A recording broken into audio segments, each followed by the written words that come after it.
This episode is brought to you by two books, The Art of Talking with Children by Rebecca Rolland and Conversations, How to Manage Your Business Relationships One Conversation at a Time by yours truly, Ivan Farber. Both of them are available on Amazon, Audible, and Kindle. Hello, everybody, and welcome to Conversations About Conversations.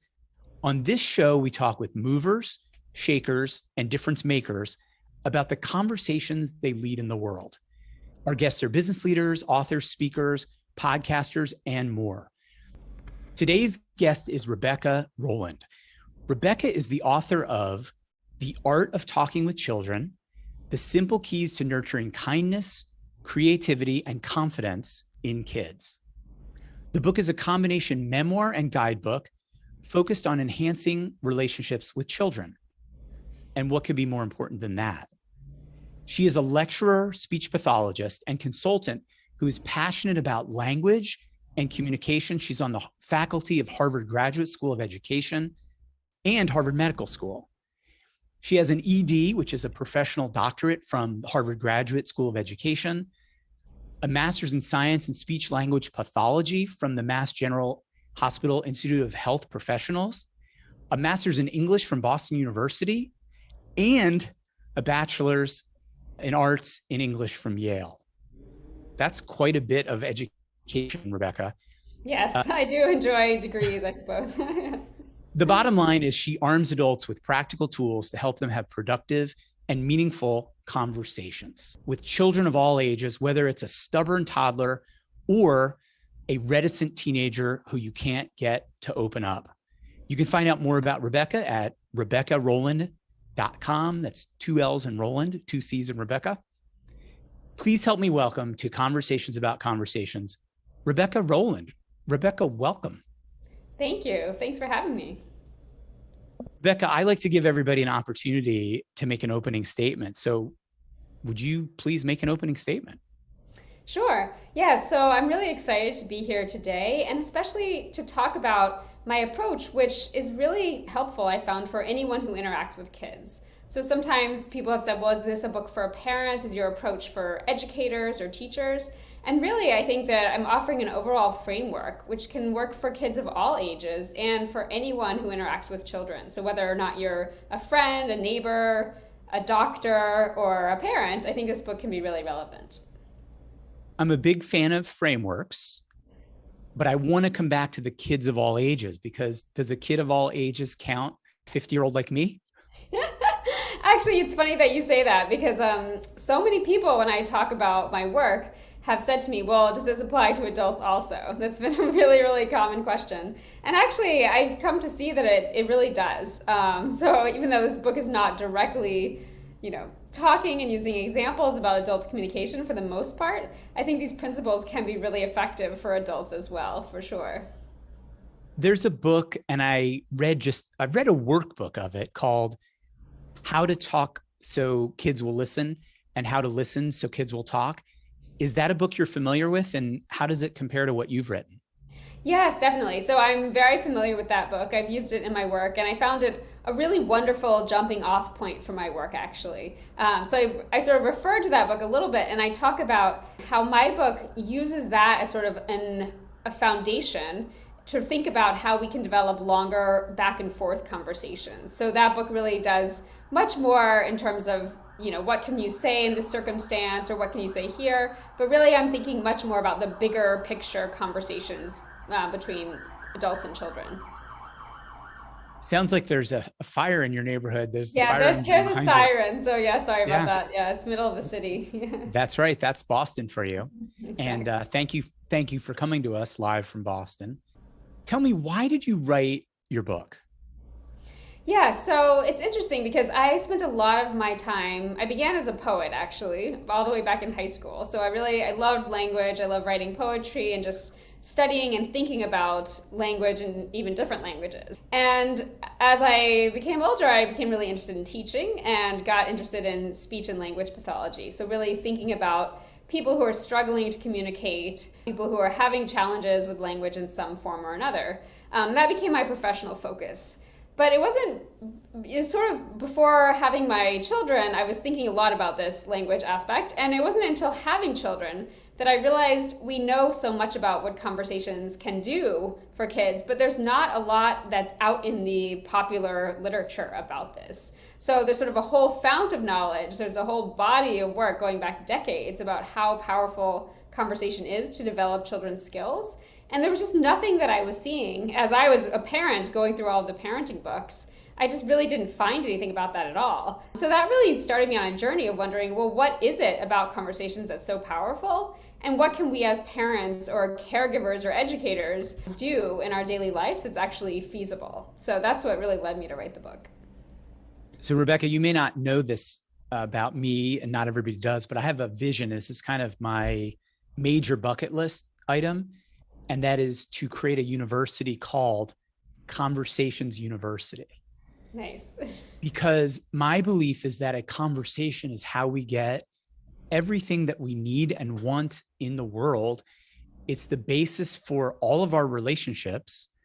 And yet, where do we learn to have conversations? There really isn't a guidebook or manual other than your book and my book, actually. But there's more needed. And so anyway, I would love to have you maybe as one of the deans of That's Conversations great. University. You'd be ideal for that.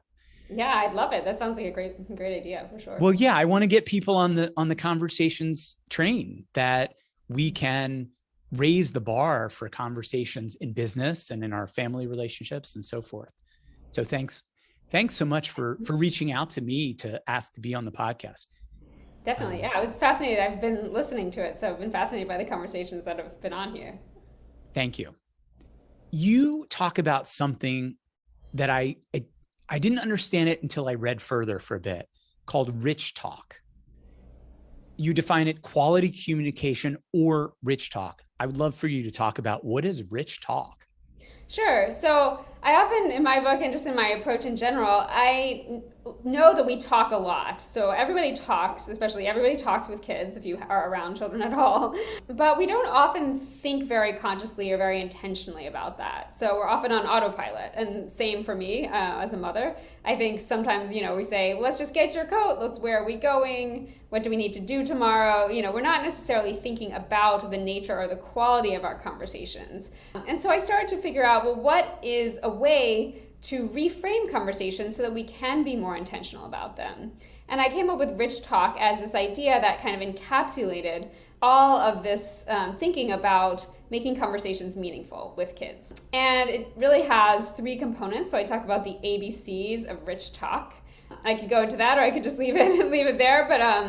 But for sure, that's the idea of just sort of how do we have these jump starts for more meaningful conversations with kids.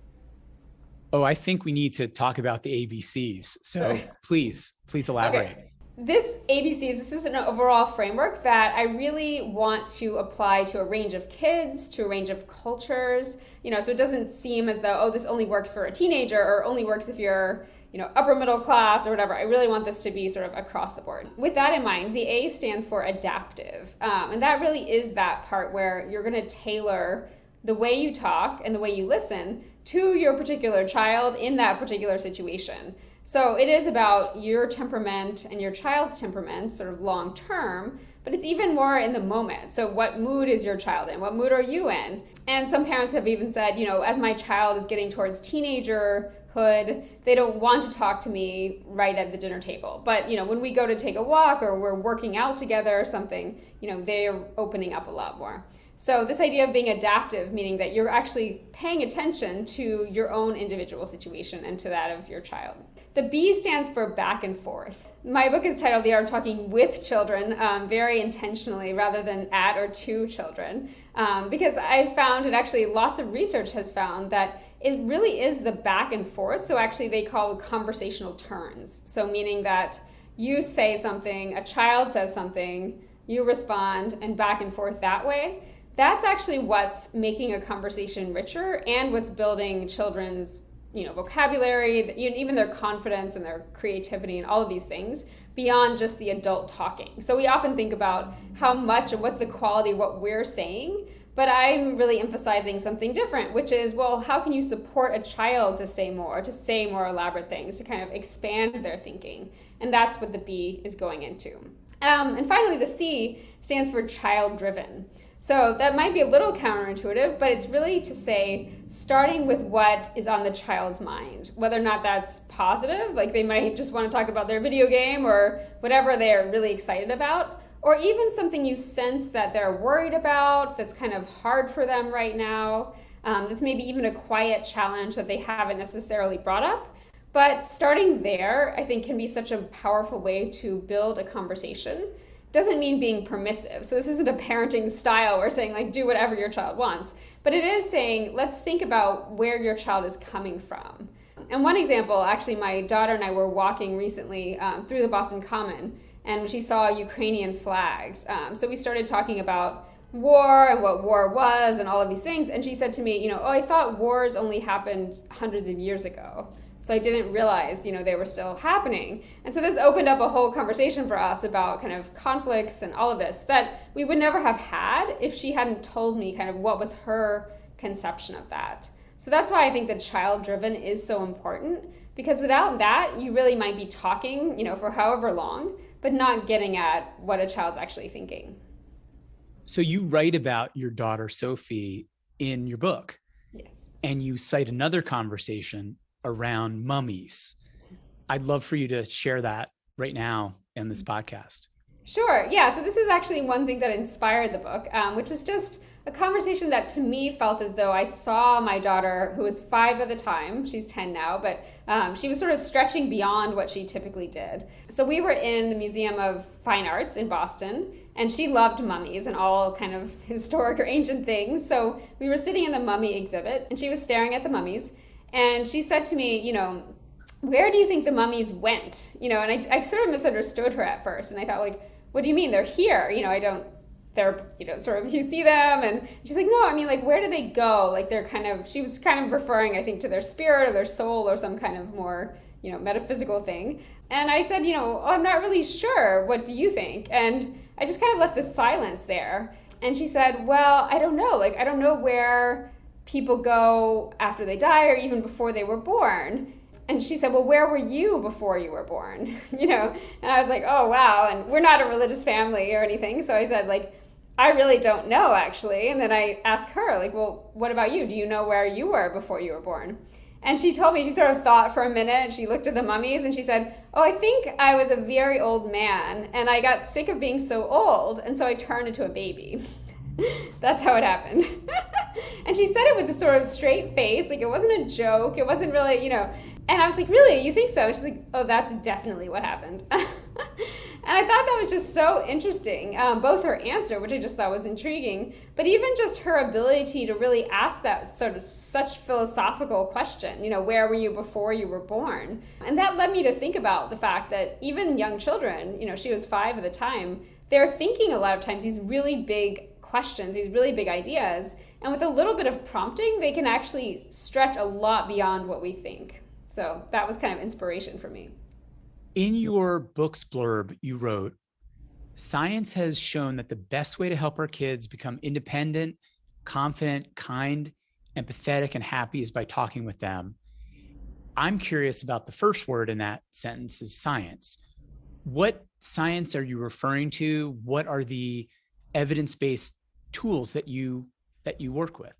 Yeah, so it's really interesting because there's been sort of a convergence of research from different disciplines that's really thinking about how the back and forth or that kind of dynamic is supporting all of these skills. So for example, in the neuroscience world, there's been recent research from MIT showing that actually Rachel Romeo and MIT and colleagues, she actually did a study showing that she could actually change with some support and some teaching, change the amount of conversational turns that a parent and child were having. So she did kind of a randomized study.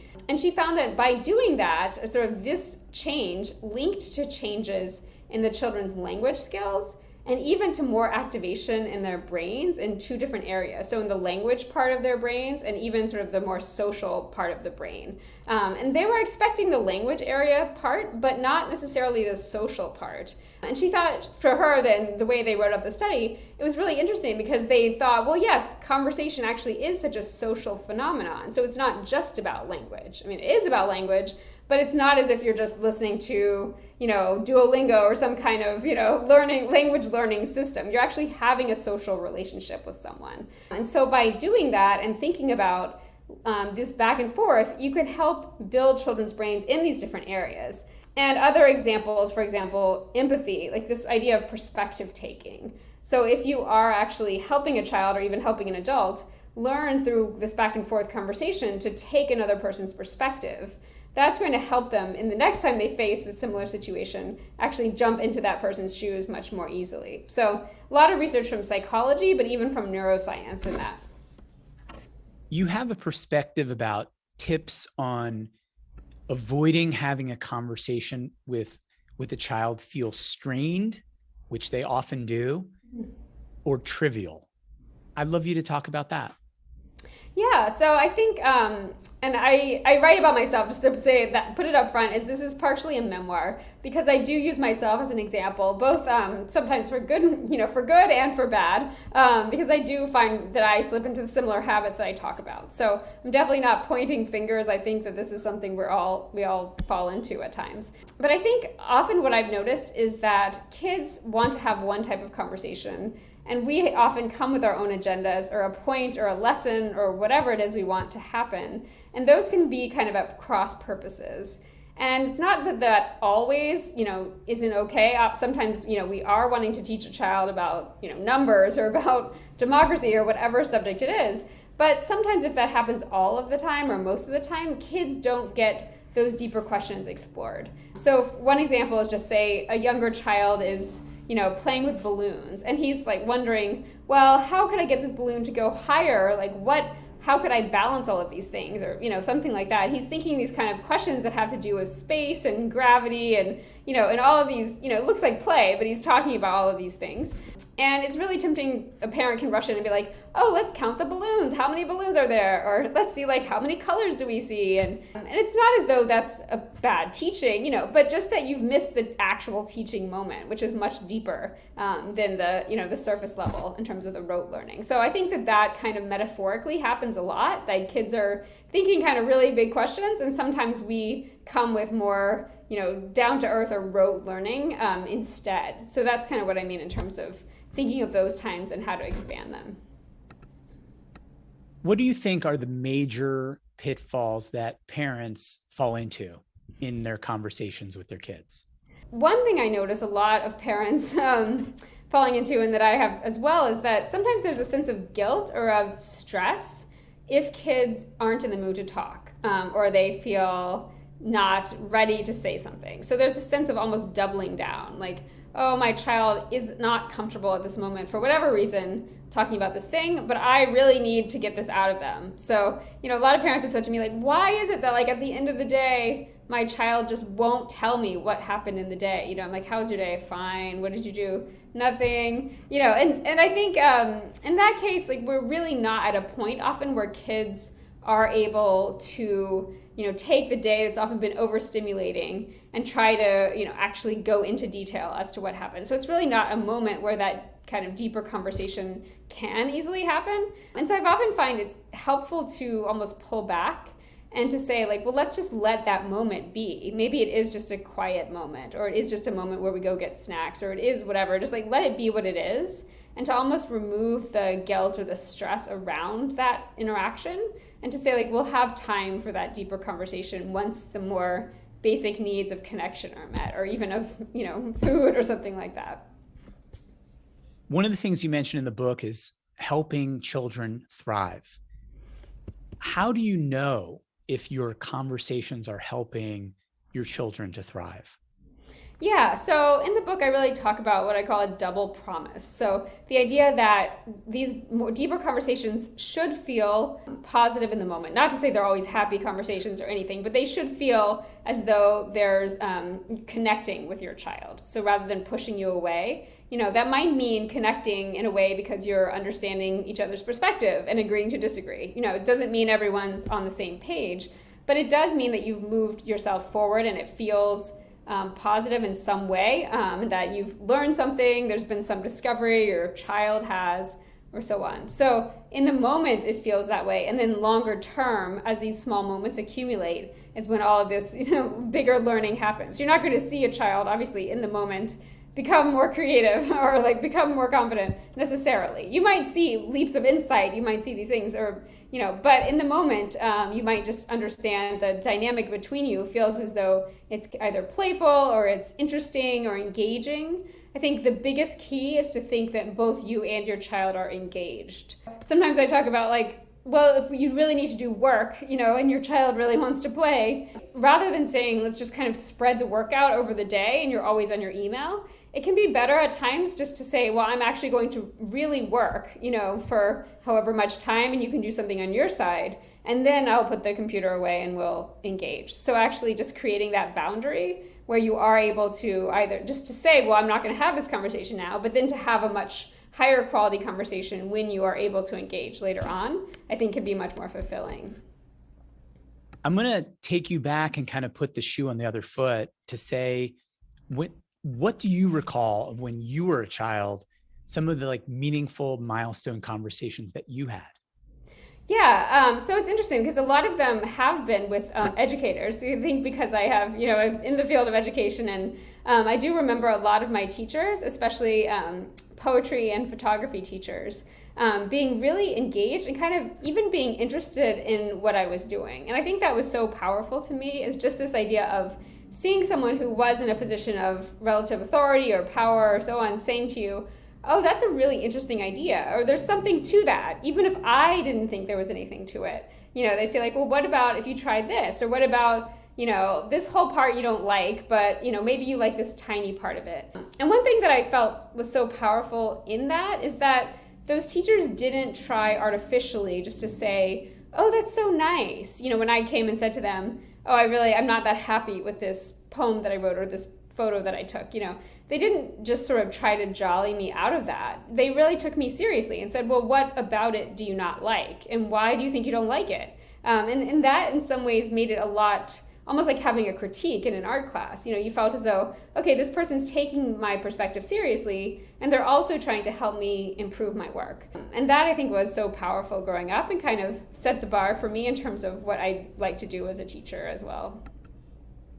So I remember a conversation that I had with my dad where I was probably about 12 and my brother is 10 years younger. He's about 2. And I was just watching how much he loved kind of being with my mom and would sometimes, avoid dad. And I said, Dad, what's going on? He goes, oh, he's in his Oedipal phase. And of course, Oedipus Rex, the Greek story of kill your father and marry your mother, which, yes. And it was just one of those things, being the child of a psychiatrist and a psychologist, that was a lot to tell a 12-year-old. I hadn't read Oedipus Rex yet, but I definitely think that's a good idea to kind of invite our audience here and in the conversations you and I are leading, to have the shoe go on the other foot, to kind of role play. Oh yeah, I'm not getting through to my child. Let me try on being my child. I actually do a lot of work with fellow relationship managers, and we do a lot of role play, a lot of mock conversations, and usually reverse it. I really love your framework of the ABCs: adaptive, back and forth, and child driven. And I would just amend that slightly for my business audience to say adaptive, back and forth, and client driven, as just a great way to think about entering a conversation. So I'd like to know more about handling each stage of childhood differently, from maybe even like in utero, talking to your child, to sending your kid off to college, which is something my wife and I are about to do. You could give us a life stage overview. What I like about the ABCs, just going back to that for a second, is that it really can work for anyone, as you're saying, with the client as well, obviously with adults. I think whether or not you have an infant, whether or not you have a child going off to college or a young adult, really being adaptive, going back and forth and being centered on the child or client is so powerful. So I think that's the sort of the first step. But I would also say things that you'd want to keep in mind as your child develops. First is, how concrete are you being? So obviously younger children, I usually think the younger the child tends to be, the more concrete you want to at least start. It doesn't mean you need to stay concrete. So I think it's very important to realize that even young kids often are wanting to think beyond the concrete and think about what happened in history, what happened in the future, to make predictions. But the younger the child, the more often you want to start with something that you can see. So whether or not it's like playing with rocks to talk about gravity or, that kind of thing, or playing with water, oftentimes it's really hard to have bigger conversations. Just like the example I gave with the flags, so talking about war, but the catalyst was something really concrete that we were seeing. So kind of grounding conversations that way. And then I think how open or close-ended your questions are, I think you want to also consider depending on the age of the child. I actually developed, which I can send you if you're interested, it's not in the book, but I developed a question map, kind of thinking about the level of abstraction versus concrete and the level of open or close-ended questions. And I don't think, obviously, it's not good or bad to be either closed or open-ended, or good or bad to be concrete or abstract. But it's really just to think about, especially if your child or you are struggling with the conversation, that maybe your questions are too open-ended and they don't really know how to answer. Or maybe they're too close-ended and your child is bored, or whatever it is. But I think that those two aspects can be really helpful to keep in mind as you're sort of thinking about how to tailor the conversation. You're totally speaking my language here. I have a whole chapter 2 of my book is called Use Questions Skillfully. And I've done tests in my own conversations, 20,000 conversations, when to use an open-ended and when to use a closed-ended. Mm-hmm. And you're right, one isn't good or bad. However, there is a virtual pandemic of the use of closed-ended questions. Yes. Like people just lean on them and lean on them and lean on them rather than a successful sequence of both of them. So I'm, by the way, as a thank you for being on the podcast, I'm going to send you a copy of my book. And yes, I'm definitely interested in that resource. Like totally, sure, like music to my ears that you created that. And I did see in your first chapter, there's a couple of really good schematics and frameworks for viewing it. Is really fantastic stuff. Yeah, I'm happy to upload those also and see if people are interested. Oh yeah, absolutely. We should give the people what they need. Yes. What are your long-term aspirations for the conversation that you're leading about conversations? Yeah, so really I would like to, it sounds silly, lots of use of the word conversation, but I would like to bring the idea of these meaningful conversations into kind of the global talk about how we interact with people. I think that especially there's been so much talk, obviously we just mentioned the pandemic, there's so much talk about how the mental health of children is suffering, how the mental health of caregivers and teachers is suffering, how we're so burnt out, exhausted, etc. And I think that all of those are so important to highlight, but also to think about solutions in two levels. I mean, I don't focus on like the macro level, obviously people need better pay and need time off, etc. But there's also this micro level, which I think we can really impact, which is just how we're talking to each other on a daily basis. And that's where my book really focuses. And I hope that as we talk about how to help build resilience, how to help with workforce, people to feel welcome and belonging and to be able to be vulnerable in work, I think that this is something that we should really keep in mind. What else do you want people to know about you or your book, or really it's an open question? I think that this is really a conversation about authenticity, I would say, it's not just about conversations for the sake of conversations, but I think I really am focused on empowering adults and children to really communicate not just their sort of surface level wants and needs, but to become the best versions of themselves or to really flourish as people. And so I think that that's partly why I'm so interested in, hearing from children and expanding on what they have to say. Because I think it's so powerful when children are able to really express things they might not even have known about themselves through language, and actually even through writing. So I've actually started this process, which I started a year ago kind of on accident, of writing a collaborative novel with my daughter, sort of a young adult novel. And so helping her write and helping me respond through writing, I think that's another thing that we haven't talked about a lot, but I'm really passionate about as well, is how to help kids express themselves in written ways as well. My last question for you is, what do you want people to do as a result of listening to this conversation?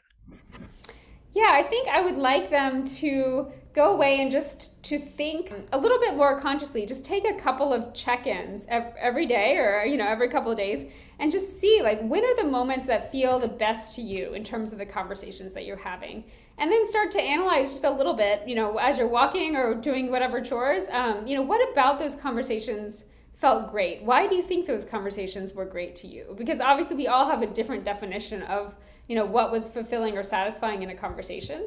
So just to be a little bit more conscious of that. And once you notice that, to think, how can I do more of that in my life? How can I help my children do more of that? Or the children in my class do more of that? So that's kind of what I think about, is kind of a strengths-based focus of just actually seeing what's working well, and then how can I start to do that a little bit more. Well, it's time for my closing statement. Rebecca, thank you for writing this book and for leading this conversation about conversations. I definitely also thank you for reaching out to me to be on the podcast, and I'm glad we got connected. To the audience of this podcast, thank you. I really want you to know you're important to me, but unless you like, share, comment, or message me, I don't know who you are. So I want to thank you in advance for reaching out to me and for the conversations in the world that you're leading. Again, you can reach out to me on Twitter, LinkedIn, or direct message me wherever you see this content, or email me, ivan@conversations.biz. So everybody out there, and Rebecca Rolland, thank you for being a part of this conversation about conversations. Thank you. Thanks for having me. You're welcome.